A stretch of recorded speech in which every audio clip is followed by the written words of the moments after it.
നമസ്കാരം. ഇഫക്ട് ന്യൂസിലേക്ക് ഏവർക്കും സ്വാഗതം. സംസ്ഥാന ഇലക്ഷൻ കമ്മീഷണർ ഷാജഹാന്റെ വിശദമായ വാർത്താ സമ്മേളനത്തിലേക്ക് എല്ലാവർക്കും സ്വാഗതം. സംസ്ഥാനത്തെ തദ്ദേശ സ്ഥാപനങ്ങളിലേക്കുള്ള പൊതുതെരഞ്ഞെടുപ്പ് പ്രഖ്യാപിക്കുകയാണ്. ഇതോടൊപ്പം മാതൃകാ പെരുമാറ്റച്ചട്ടവും നിലവിൽ വരികയാണ്. സംസ്ഥാന തെരഞ്ഞെടുപ്പ് കമ്മീഷൻ 1995 മുതൽ കൃത്യമായും 5 വർഷം കൂടുമ്പോൾ സംസ്ഥാനത്തെ എല്ലാ തദ്ദേശ സ്ഥാപനങ്ങളിലേക്കുമുള്ള പൊതുതെരഞ്ഞെടുപ്പ് നടത്തി വരികയാണ്.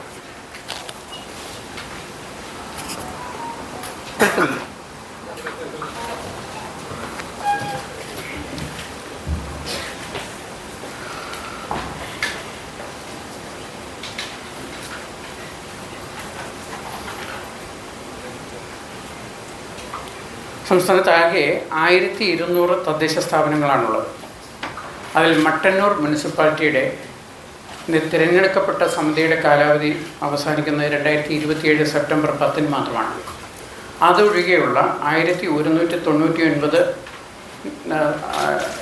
തദ്ദേശ സ്ഥാപനങ്ങളിലേക്കുമുള്ള തിരഞ്ഞെടുപ്പ് നടത്താനാണ് തീരുമാനിച്ചിട്ടുള്ളത്. 941 ഗ്രാമപഞ്ചായത്തുകളിലെ 17,337 വാർഡുകൾ, 152 ബ്ലോക്ക് പഞ്ചായത്തുകളിലെ 2,267 വാർഡുകൾ, 14 ജില്ലാ പഞ്ചായത്തുകളിലെ 346 വാർഡുകൾ, 86 മുനിസിപ്പാലിറ്റികളിലെ 3,205 വാർഡുകൾ, 6 കോർപ്പറേഷനുകളിലെ 421 വാർഡുകൾ എന്നിവയിലേക്കാണ് തിരഞ്ഞെടുപ്പ് നടത്തുന്നത്. തിരഞ്ഞെടുപ്പ് നടക്കുന്നത് ആകെ 23,576 വാർഡുകളിലേക്കാണ്. ഓരോ വാർഡും ഓരോ നിയോജക മണ്ഡലമാണ്. ഓരോ നിയോജക മണ്ഡലത്തിനും തിരഞ്ഞെടുപ്പ് നടത്തുന്നതിന് വേണ്ടി തയ്യാറാക്കിയ വോട്ടർ പട്ടികയുണ്ട്. പൊതു തിരഞ്ഞെടുപ്പിന് മുമ്പായി ഡീലിമിറ്റേഷൻ കമ്മീഷൻ തദ്ദേശ സ്ഥാപനങ്ങളുടെ വാർഡ് വിഭജനം നടത്തിയിരുന്നു. 2024 സർക്കാർ പുതുക്കി നിശ്ചയിച്ച അംഗസംഖ്യ പ്രകാരവും 2011 സെൻസസ് ജനസംഖ്യ അടിസ്ഥാനമാക്കിയുമാണ് വാർഡ് വിഭജനം നടത്തിയത്.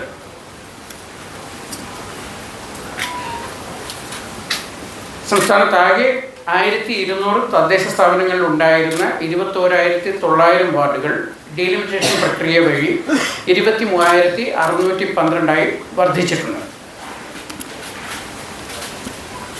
പുതിയ വാർഡുകൾക്ക് അനുസൃതമായി വോട്ടർ പട്ടിക തയ്യാറാക്കിയിട്ടുണ്ട്. ഈ വോട്ടർ പട്ടിക തയ്യാറാക്കുന്നത് 2020 പൊതുതെരഞ്ഞെടുപ്പിന് ഉപയോഗിച്ച വോട്ടേഴ്സ് ലിസ്റ്റ് 2023 2024 സമഗ്രമായി സംക്ഷിപ്തമായി പുതുക്കി പ്രസിദ്ധീകരിച്ചിരുന്നു. 2025 2 തവണയായി സംക്ഷിപ്ത പുതുക്കൽ നടത്തിയിട്ടുണ്ട്.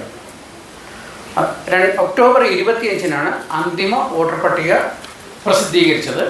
ആ പ്രസിദ്ധീകരിച്ച വോട്ടർ പട്ടിക പ്രകാരം സംസ്ഥാനത്താകെ 2,84,30,761 വോട്ടർമാരുണ്ട്. 2,84,30,761 വോട്ടേഴ്സാണ് നമ്മുടെ അന്തിമ വോട്ടേഴ്സ് ലിസ്റ്റ് പ്രകാരം നിലവിലുള്ളത്. അതിൽ 1,34,12,470 പേർ പുരുഷന്മാരും 1,50,12,10 പേർ സ്ത്രീകളും 281 ട്രാൻസ്ജെൻഡറുകളും ഉൾപ്പെടുന്നു. പ്രവാസി ഭാരതീയർക്ക് ഉള്ള വോട്ടർ പട്ടികയും തയ്യാറാക്കിയിട്ടുണ്ട്. ആ വോട്ടേഴ്സ് ലിസ്റ്റിൽ 2,484 പുരുഷന്മാരും 357 സ്ത്രീകളും ഉൾപ്പെടെ പ്രവാസി വോട്ടർമാരായുള്ളത് ആകെ 2,841 പേരാണ്. ഒക്ടോബർ 25 പ്രസിദ്ധീകരിച്ച അന്തിമ വോട്ടർ പട്ടികയിൽ ഉൾപ്പെടാത്തവർക്ക് പേര് ചേർക്കുന്നതിന് നവംബർ 4, 5 തീയതികളിൽ വീണ്ടും അവസരം നൽകിയിരുന്നു. അതോടൊപ്പം ഒഴിവാക്കലിനും ഭേദഗതിക്കും സ്ഥാനമാറ്റത്തിനും അവസരമുണ്ടായിരുന്നു. അത് നടപടികൾ പൂർത്തീകരിച്ച് സപ്ലിമെൻ്ററി ലിസ്റ്റ് 14 പ്രസിദ്ധീകരിക്കും.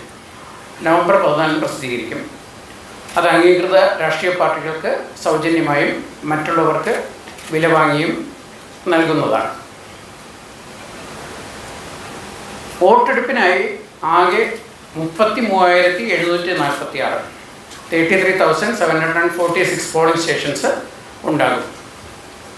ഗ്രാമ, ബ്ലോക്ക്, ജില്ലാ പഞ്ചായത്ത് വാർഡുകളിലേക്കുള്ള വോട്ട് രേഖപ്പെടുത്തുന്നതിന് പഞ്ചായത്തുകൾക്കായി 28,127, മുനിസിപ്പാലിറ്റികൾക്ക് 3,604, കോർപ്പറേഷനുകൾക്ക് 2,015 പോളിംഗ് സ്റ്റേഷനാണ് ഏർപ്പെടുത്തിയിട്ടുള്ളത്. പഞ്ചായത്ത് തലത്തിൽ ഒരു വോട്ടർക്ക് ഗ്രാമ, ബ്ലോക്ക്, ജില്ലാ പഞ്ചായത്തിലേക്ക് 3 വോട്ട് ചെയ്യാനുള്ള അവകാശമുണ്ട്. നഗരസഭാ തലത്തിൽ 1 വോട്ടാണ് ചെയ്യേണ്ടത്. തദ്ദേശ സ്ഥാപനങ്ങളിലെ വാർഡ് സംവരണം സംബന്ധിച്ച് അധികാരപ്പെടുത്തിയ ഉദ്യോഗസ്ഥർ ഉത്തരവ് പുറപ്പെടുവിച്ചിട്ടുണ്ട്. ഗ്രാമ, ബ്ലോക്ക്, ജില്ലാ പഞ്ചായത്തുകളുടേത് ജില്ലാ കളക്ടറും, മുനിസിപ്പാലിറ്റികളുടേത് തദ്ദേശ വകുപ്പ് ജില്ലാ ജോയിൻറ്റ് ഡയറക്ടറും, കോർപ്പറേഷനുകളുടേത് തദ്ദേശ വകുപ്പ് അർബൻ ഡയറക്ടറുമാണ് അധികാരപ്പെടുത്തിയ ഉദ്യോഗസ്ഥർ. സ്ത്രീ, പട്ടികജാതി സ്ത്രീ, പട്ടികവർഗ സ്ത്രീ, പട്ടികജാതി, പട്ടികവർഗം എന്നിങ്ങനെ 5 വിഭാഗങ്ങളിലായിരുന്നു സംവരണ വാർഡുകൾ ക്രമീകരിച്ചിട്ടുള്ളത്. സർക്കാർ എണ്ണം നിശ്ചയിച്ച് നൽകിയിരുന്നു. അത് പ്രകാരം അധികാരപ്പെടുത്തിയ ഉദ്യോഗസ്ഥർ സംവരണം നിശ്ചയിച്ചിട്ടുണ്ട്. അത് വിജ്ഞാപനം ചെയ്തിട്ടുണ്ട്. തദ്ദേശ സ്ഥാപനങ്ങളുടെ അധ്യക്ഷ സ്ഥാനങ്ങളുടെ സംവരണം സംസ്ഥാന തെരഞ്ഞെടുപ്പ് കമ്മീഷൻ നിശ്ചയിച്ച് വിജ്ഞാപനം ചെയ്തിട്ടുണ്ട്. അധ്യക്ഷ സ്ഥാനം സ്ത്രീകൾക്കായി സംവരണം ചെയ്യാത്ത തദ്ദേശ സ്ഥാപനങ്ങളിൽ ഉപാധ്യക്ഷ സ്ഥാനം പ്രസിഡന്റ്, വൈസ് പ്രസിഡന്റ് എന്ന തലത്തിലാണ് പഞ്ചായത്തുകളിലുള്ളത്. അതിൽ പ്രസിഡന്റ് സ്ഥാനം സംവരണം ചെയ്തിട്ടുണ്ട്. അവിടെ വൈസ് പ്രസിഡന്റ് സ്ഥാനം സ്ത്രീകൾക്കായിരിക്കും. അതുപോലെ മുനിസിപ്പാലിറ്റിയിൽ മുനിസിപ്പൽ ചെയർമാൻ സ്ഥാനം സ്ത്രീകൾക്കായി സംവരണം ഏർപ്പെടുത്തിയിട്ടുള്ളത്. ഡെപ്യൂട്ടി വൈസ് ചെയർമാൻ സ്ഥാനം സ്ത്രീകൾക്കായിരിക്കും. മേയർ പുരുഷനായിട്ടുള്ളത് സ്ത്രീയായിരിക്കും, ഡെപ്യൂട്ടി മേയർ. വോട്ടെടുപ്പിനായി ഉപയോഗിക്കുന്ന ഇലക്ട്രോണിക് വോട്ടിംഗ് മെഷീനുകൾ ഹൈദരാബാദ് ആസ്ഥാനമായ Electronic Corporation of India Limited സംസ്ഥാന തെരഞ്ഞെടുപ്പ് കമ്മീഷന് വേണ്ടി നിർമ്മിച്ച് നൽകിയിട്ടുള്ളതാണ്. ഇവിടെ പരിശോധന ECIL എഞ്ചിനീയർമാരുടെ നേതൃത്വത്തിൽ പൂർത്തിയാക്കിയിട്ടുണ്ട്. 50,693 കൺട്രോൾ യൂണിറ്റുകളും 1,37,922 ബാലറ്റ് യൂണിറ്റുകളുമാണ് അത്തരത്തിൽ പൊതു തെരഞ്ഞെടുപ്പിനായി തയ്യാറാക്കിയിട്ടുള്ളത്. ത്രിതല പഞ്ചായത്തുകളിൽ ഓരോ പോളിംഗ് സ്റ്റേഷനിലും 1 കൺട്രോൾ യൂണിറ്റും 3 ബാലറ്റ് യൂണിറ്റും ഉണ്ടാകും. പരിശോധന പൂർത്തിയാക്കിയ മെഷീനുകളിൽ വോട്ടെടുപ്പിന് ഒരാഴ്ച മുമ്പ് കാൻഡിഡേറ്റ് സെറ്റിങ്ങിന് വേണ്ടി ബന്ധപ്പെട്ട റിട്ടേണിംഗ് ഓഫീസർമാർക്ക് നൽകുകയും അതിൽ കാൻഡിഡേറ്റ് സെറ്റിംഗ് പൂർത്തിയാക്കി പോളിംഗിനായി തയ്യാറാക്കുന്നതുമാണ്. ഒരു ബാലറ്റ് യൂണിറ്റിൽ പരമാവധി 15 സ്ഥാനാർത്ഥികളുടെ പേരും ചിഹ്നവുമാണ് ഉണ്ടാകുക. 15-ൽ കൂടുതൽ സ്ഥാനാർത്ഥികൾ ഉണ്ടാകുകയാണ് എങ്കിൽ അധികം ബാലറ്റ് യൂണിറ്റുകൾ ഉപയോഗിക്കും. വോട്ടെടുപ്പിന് ആവശ്യമായ പോളിംഗ് സാധനങ്ങളും ഫോംസും മറ്റും ബന്ധപ്പെട്ട ഉദ്യോഗസ്ഥർക്ക് ഇതിനകം തന്നെ എത്തിച്ചിട്ടുണ്ട്. EVMകൾ വോട്ടെടുപ്പിന് ഒരാഴ്ച മുമ്പ് ജില്ലാ വെയർഹൗസിൽ നിന്നും വരണാധികാരികൾക്ക് ലഭ്യമാണ്. തെരഞ്ഞെടുപ്പിനായി വരണാധികാരികളെയും ഉപവരണാധികാരികളെയും കമ്മീഷൻ വിജ്ഞാപനം ചെയ്തിട്ടുണ്ട്.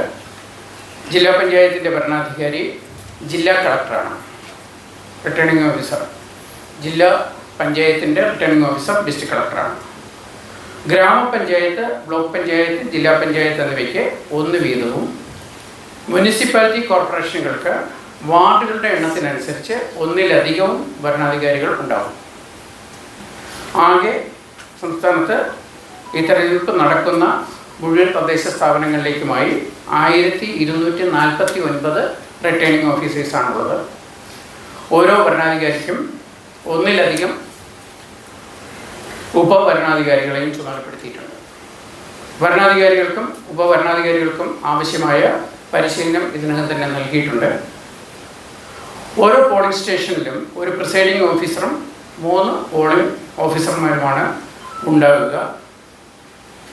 വോട്ടെടുപ്പിനായി നിയോഗിക്കുന്ന അതുൾപ്പെടെ ഇലക്ഷൻ പ്രവർത്തനത്തിനായി 1,80,000 ഉദ്യോഗസ്ഥരെയാണ് നിയോഗിക്കുന്നത്. ഇത് കൂടാതെ സെക്യൂരിറ്റി സുരക്ഷ ഉറപ്പുവരുത്തുന്നതിന് വേണ്ടി 70,000-ഓളം പോലീസുകാരെയുമാണ് നിയോഗിക്കുക. അങ്ങനെ ഏകദേശം 2.5 ലക്ഷത്തോളം ജീവനക്കാർ തദ്ദേശ തെരഞ്ഞെടുപ്പിനായി ഉണ്ടാകും. പോളിംഗ് സാധനങ്ങളുടെ വിതരണത്തിനും പോളിംഗിനും ശേഷം അവ തിരികെ വാങ്ങി സൂക്ഷിക്കുന്നതിനുമുള്ള വിതരണ സ്വീകരണ കേന്ദ്രങ്ങൾ, ഡിസ്ട്രിബ്യൂഷൻ ആൻഡ് റിസപ്ഷൻ സെൻറ്റേഴ്സ് നിശ്ചയിച്ചിട്ടുണ്ട്. അത് വിജ്ഞാപനം ചെയ്തിട്ടുണ്ട്, അത് പബ്ലിഷ് ചെയ്തിട്ടുണ്ട്. ത്രിതല പഞ്ചായത്തുകളെ സംബന്ധിച്ച് ബ്ലോക്ക് പഞ്ചായത്ത് തലത്തിലും മുനിസിപ്പാലിറ്റി കോർപ്പറേഷനുകളെ സംബന്ധിച്ച് അതത് സ്ഥാപന തലത്തിലുമാണ് ഡിസ്ട്രിബ്യൂഷൻ സെൻറ്റേഴ്സും റിസപ്ഷൻ സെൻറ്റേഴ്സും അറേഞ്ച് ചെയ്യുന്നത്. സംസ്ഥാനത്താകെ 244 ഡിസ്ട്രിബ്യൂഷൻ റിസപ്ഷൻ സെൻറ്റേഴ്സാണ് ഉണ്ടാവുക. തദ്ദേശ തെരഞ്ഞെടുപ്പിൽ മത്സരിക്കുന്നതിന് രാഷ്ട്രീയ പാർട്ടികൾക്ക് ചിഹ്നം അനുവദിച്ച് കമ്മീഷൻ ഉത്തരവായിട്ടുണ്ട്. 4 പട്ടികകളായി തിരിച്ച് ആണ് ചിഹ്നങ്ങൾ അനുവദിച്ചിട്ടുള്ളത്. 1-ാം പട്ടികയിൽ ദേശീയ പാർട്ടികൾക്കും 2-ാം പട്ടികയിൽ കേരളത്തിലെ സംസ്ഥാന പാർട്ടികൾക്കുമാണ് ചിഹ്നങ്ങൾ നൽകിയിട്ടുള്ളത്. 3-ാം പട്ടികയിൽ മറ്റ് സംസ്ഥാനങ്ങളിലെയും കേന്ദ്രഭരണ പ്രദേശങ്ങളിലെയും അംഗീകൃത പാർട്ടികൾക്കും കേരള നിയമസഭയിലോ തദ്ദേശ സ്ഥാപനങ്ങളിലോ പ്രാതിനിധ്യമുള്ള പാർട്ടികൾക്കുമുള്ള ചിഹ്നങ്ങളാണ് നൽകുന്നത്. 4-ാം പട്ടികയിലെ ചില സ്വതന്ത്ര ചിഹ്നങ്ങൾ മുൻഗണനാ ക്രമത്തിൽ ചില രജിസ്ട്രേഡ് പാർട്ടികൾക്ക് അനുവദിച്ചിട്ടുണ്ട്. അല്ലാത്തവ സ്വതന്ത്ര സ്ഥാനാർത്ഥികൾക്ക് നൽകും. തിരഞ്ഞെടുപ്പുമായി ബന്ധപ്പെട്ട മാതൃകാ പെരുമാറ്റച്ചട്ടം ഞാൻ സൂചിപ്പിച്ചതുപോലെ പ്രാബല്യത്തിൽ വന്നിരിക്കുകയാണ്. പെരുമാറ്റച്ചട്ടം സംസ്ഥാനത്തെ മുഴുവൻ തദ്ദേശ സ്ഥാപനങ്ങൾക്കും ബാധകമായിരിക്കും. മട്ടന്നൂർ ഉൾപ്പെടെ മുഴുവൻ തദ്ദേശ സ്ഥാപനങ്ങൾക്കും പെരുമാറ്റച്ചട്ടം ബാധകമാണ്. സ്വതന്ത്രവും നിഷ്പക്ഷവും നീതിപൂർവവുമായ തെരഞ്ഞെടുപ്പ് നടത്തുന്നതിനാണ് പെരുമാറ്റച്ചട്ടം ഏർപ്പെടുത്തിയിട്ടുള്ളത്.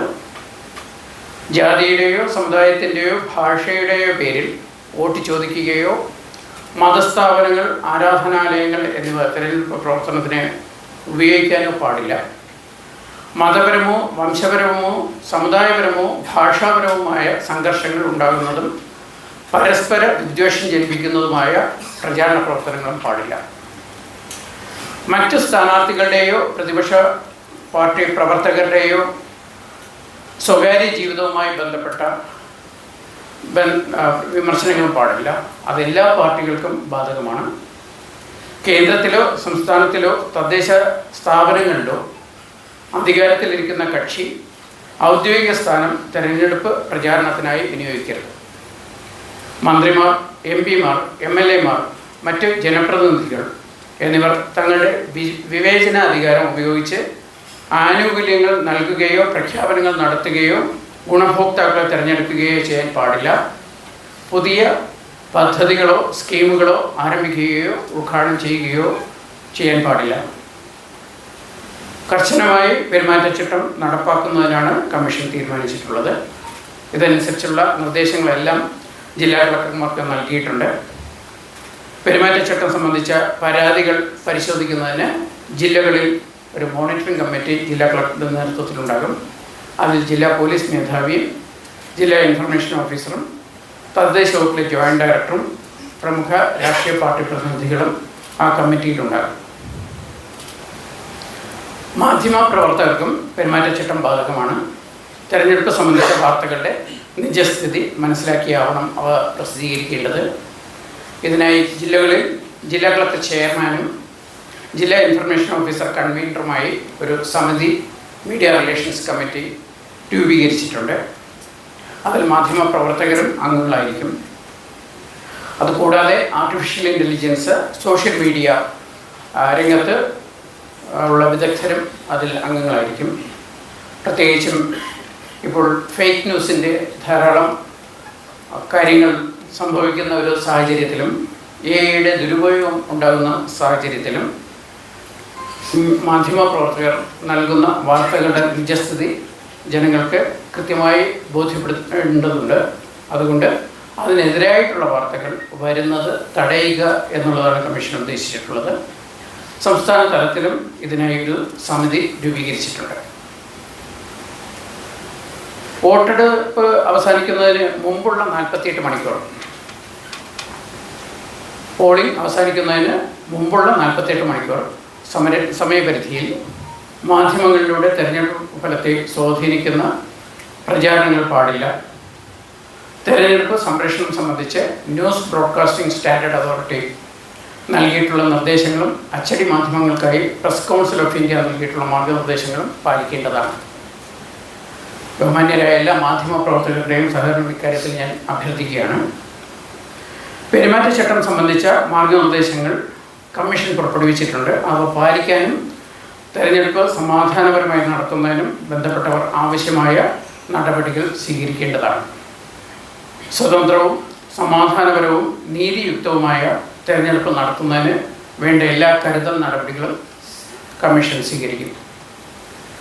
ക്രമസമാധാന പാലനത്തിന് വേണ്ട ക്രമീകരണങ്ങൾ സംസ്ഥാന പോലീസ് ചീഫുമായി ആലോചിച്ച് ഏർപ്പെടുത്തിയിട്ടുണ്ട്. പ്രശ്നബാധിത ബൂത്തുകളിൽ ആവശ്യാനുസരണം വീഡിയോഗ്രാഫിയും വെബ്കാസ്റ്റിങ്ങോ ഏർപ്പെടുത്തും. അധിക സുരക്ഷാ സംവിധാനവും ഏർപ്പെടുത്തും. പ്രശ്നബാധിത ബൂത്തുകളിൽ police sub inspector, station house officer, DYSP റാങ്കിലുള്ള ഉദ്യോഗസ്ഥർക്ക് സ്ഥലം മാറ്റുന്നത് സംബന്ധിച്ചുള്ള മാനദണ്ഡങ്ങൾ നേരത്തെ തന്നെ കമ്മീഷൻ പുറപ്പെടുവിച്ചിരുന്നു. അതുപ്രകാരമുള്ള മാറ്റങ്ങൾ നിലവിൽ വന്നിട്ടുണ്ട്. സ്ഥാനാർത്ഥികളുടെയും രാഷ്ട്രീയ പാർട്ടികളുടെയും തെരഞ്ഞെടുപ്പ് പ്രചാരണം നിയമാനുസൃതവും കമ്മീഷൻ്റെ മാർഗനിർദ്ദേശങ്ങൾക്ക് വിധേയവുമായിരിക്കണം.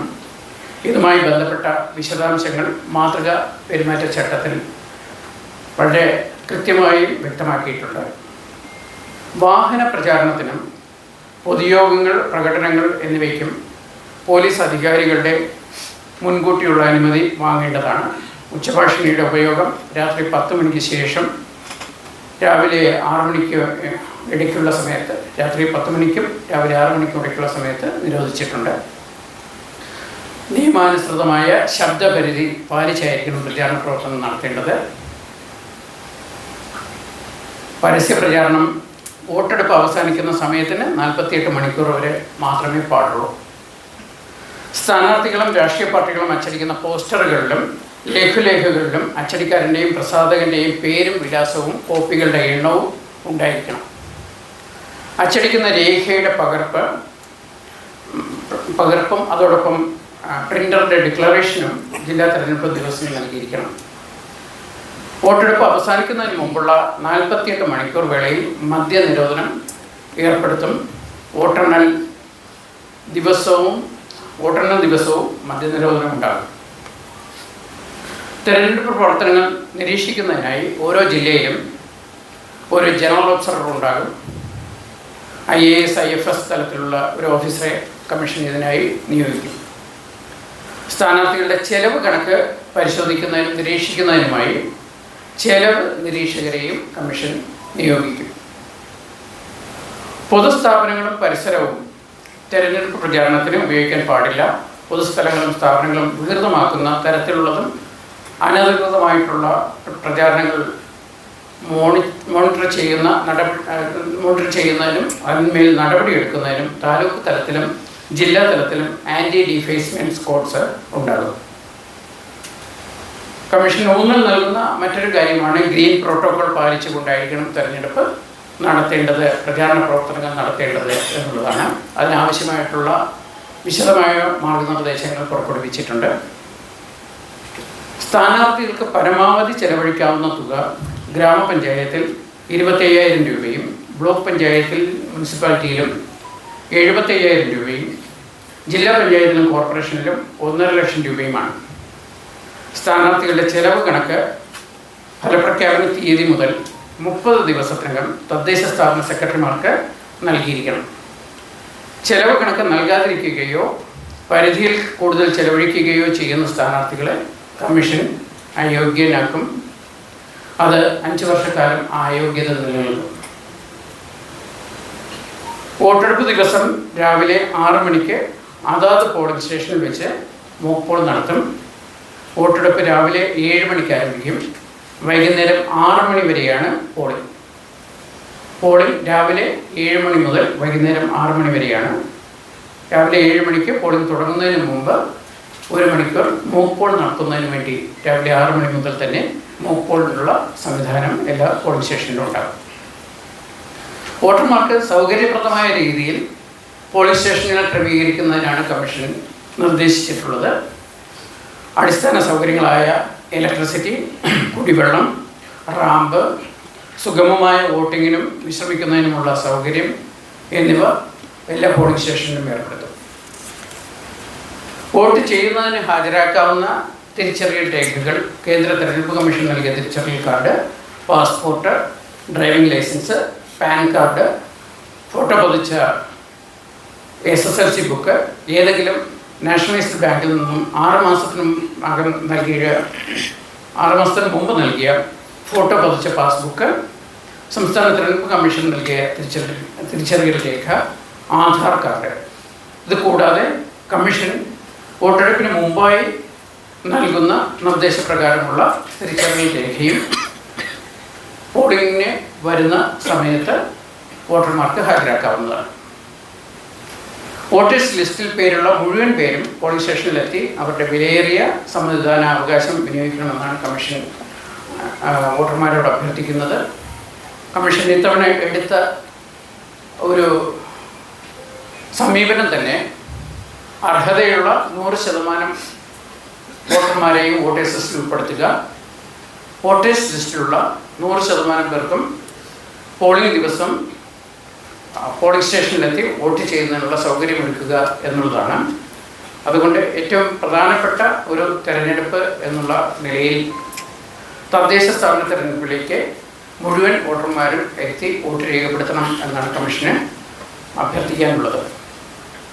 വോട്ടെടുപ്പ് ദിവസം എല്ലാ സർക്കാർ പൊതുമേഖലാ ജീവനക്കാർക്കും നെഗോഷ്യബിൾ ഇൻസ്ട്രുമെൻ്റ് ആക്ട് പ്രകാരം അവധിയായിരിക്കും. സ്വകാര്യ മേഖലയിലെ വ്യാപാര, വാണിജ്യ, വ്യവസായ സ്ഥാപനങ്ങളിലെ ജീവനക്കാർക്ക് അവധിയോ വോട്ട് ചെയ്യുന്നതിനുള്ള അനുമതിയോ നൽകുന്നതിന് കമ്മീഷൻ ഉത്തരവ് പുറപ്പെടുവിക്കും. വോട്ടർ പട്ടികയ്ക്കായി electoral roll management system ERMS എന്നുള്ള സോഫ്റ്റ്വെയറുണ്ട്. തെരഞ്ഞെടുപ്പ് ഡ്യൂട്ടിക്ക് നിയോഗിക്കുന്ന ഉദ്യോഗസ്ഥരുടെ വിവരങ്ങൾ രേഖപ്പെടുത്തുന്ന E-DROP സോഫ്റ്റ്വെയറുണ്ട്. വോട്ടെണ്ണലിനായി ട്രെൻഡ് എന്ന് പറയുന്ന സോഫ്റ്റ്വെയറാണ് ഉപയോഗിക്കുന്നത്. ജില്ലാ തെരഞ്ഞെടുപ്പ് ഉദ്യോഗസ്ഥർക്കും ഭരണാധികാരികൾക്കും സെക്ടറൽ ഓഫീസേഴ്സിനും പ്രിസൈഡിംഗ് ഓഫീസേഴ്സിനും പ്രീപോൾ ഡേയിലും പോൾ ഡേയിലും ഉപയോഗിക്കുന്നതിനായി പോൾ മാനേജർ ആപ്ലിക്കേഷൻ തയ്യാറാക്കിയിട്ടുണ്ട്. സ്ഥാനാർത്ഥികൾക്ക് അവരുടെ നോമിനേഷൻ നൽകുന്ന സംബന്ധിച്ചുള്ള വിവരങ്ങൾ രേഖപ്പെടുത്തുന്നതിന് വേണ്ടി നോമിനേഷൻ മാനേജ്മെൻറ്റ് സിസ്റ്റം എന്ന സോഫ്റ്റ്വെയർ ഏർപ്പെടുത്തിയിട്ടുണ്ട്. EVM ട്രാക്കിംഗ് സോഫ്റ്റ്വെയർ ഏർപ്പെടുത്തിയിട്ടുണ്ട്. ഇത്രയും IT ആപ്ലിക്കേഷൻസ് തെരഞ്ഞെടുപ്പിൻ്റെ ഭാഗമായി സംസ്ഥാന തെരഞ്ഞെടുപ്പ് കമ്മീഷൻ തയ്യാറാക്കി ഉപയോഗിച്ച് വരികയാണ്. തെരഞ്ഞെടുപ്പ് വിജ്ഞാപനം തീയതി മുതൽ നാമനിർദ്ദേശ പത്രിക സമർപ്പിക്കാം.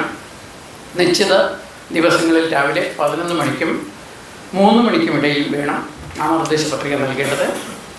നാമനിർദ്ദേശ പത്രിക നിശ്ചിത ഫോറത്തിൽ ഫോം 2-ലാണ് നോമിനേഷൻ നൽകേണ്ടത്.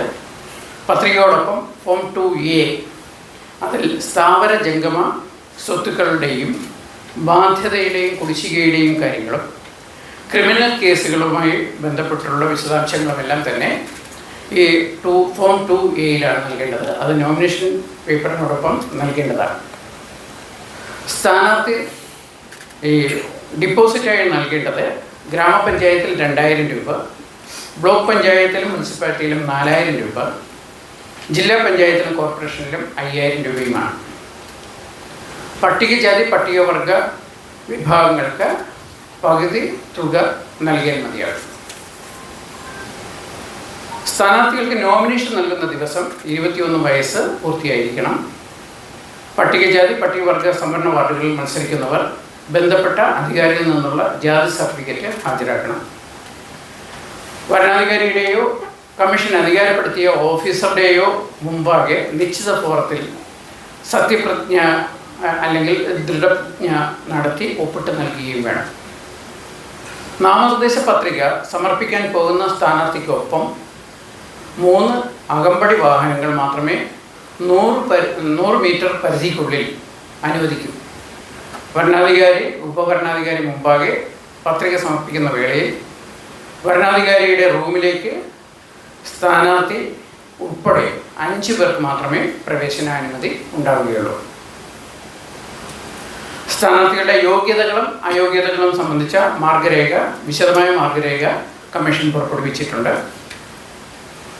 വോട്ടെണ്ണൽ ബന്ധപ്പെട്ട വിതരണ കേന്ദ്രങ്ങളിൽ രാവിലെ 8 മണി മുതൽ ആരംഭിക്കും. ആദ്യം തപാൽ വോട്ടെണ്ണും തുടർന്ന് വോട്ടിംഗ് മെഷീനിലെ വോട്ടുകളാണ്. ഒരു വാർഡിലെ എല്ലാ പോളിംഗ് സ്റ്റേഷനുകളിലെയും വോട്ടുകൾ ഒരേ ടേബിളിലായിരിക്കും എഴുതുക. ഒരു വാർഡിലെ എല്ലാ പോളിംഗ് സ്റ്റേഷനിലെയും വോട്ടുകൾ ഒരേ ടേബിളിലായിരിക്കും എണ്ണുക. വോട്ടെണ്ണൽ പുരോഗതി അപ്പോൾ തന്നെ ട്രെൻഡ് സോഫ്റ്റ്വെയർ വഴി ലഭ്യമാക്കുക. തദ്ദേശ സ്ഥാപനങ്ങളുടെ നിലവിലെ ഭരണസമിതിയുടെ കാലാവധി അവസാനിക്കുന്ന മുറയ്ക്ക് പുതുതായി തിരഞ്ഞെടുക്കപ്പെടുന്ന അംഗങ്ങളുടെയും കൗൺസിലർമാരുടെയും സത്യപ്രതിജ്ഞയോ ദൃഢപ്രതിജ്ഞയോ ചെയ്യേണ്ടതുണ്ട്. സത്യപ്രതിജ്ഞാ തീയതി ആദ്യ യോഗം വിളിച്ചു ചേർക്കുന്നത്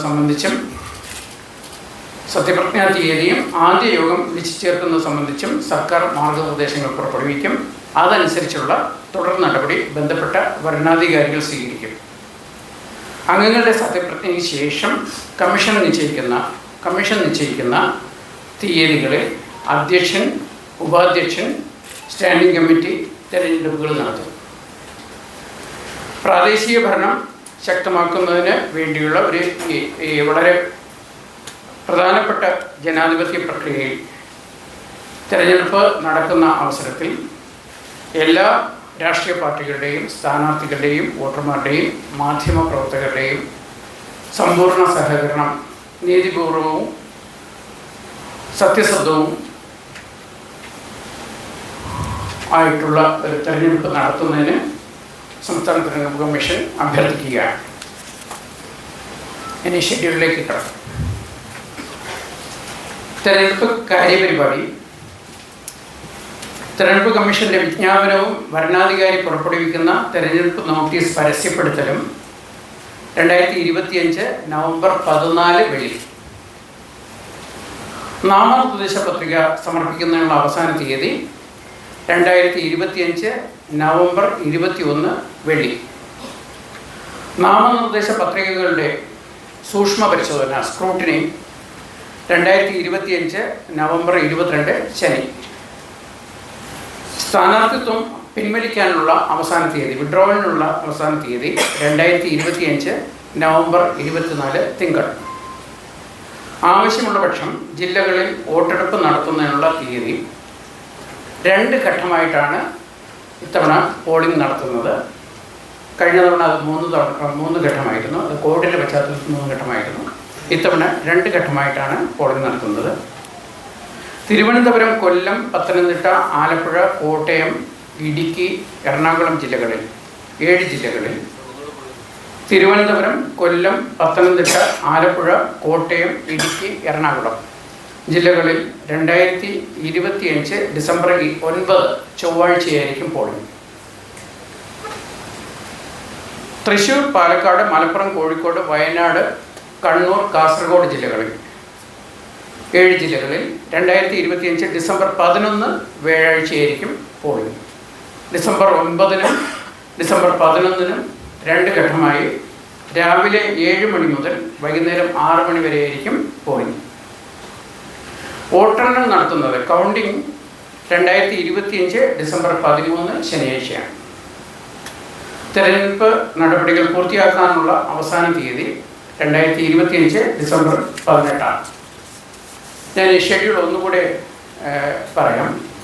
notification of the election commission and publication of election notices issued by the returning officers. November 14, 2025 Friday. Last date for filing nominations November 21st, 2025 Friday. Scrutiny of nomination papers November 22nd, 2025 Saturday. Date of polling Trivandrum, Kollam, Pathanamthitta, Alappuzha, Kottayam, Idukki and Ernakulam districts December 9th Tuesday. Thrissur, Palakkad, Malappuram, Kozhikode, Wayanad, Kannur and Kasaragod districts December 11th, 2025. Date of counting December 13th, 2025, Saturday. Last date to complete the election process December 18th, 2025, Thursday. Thank you.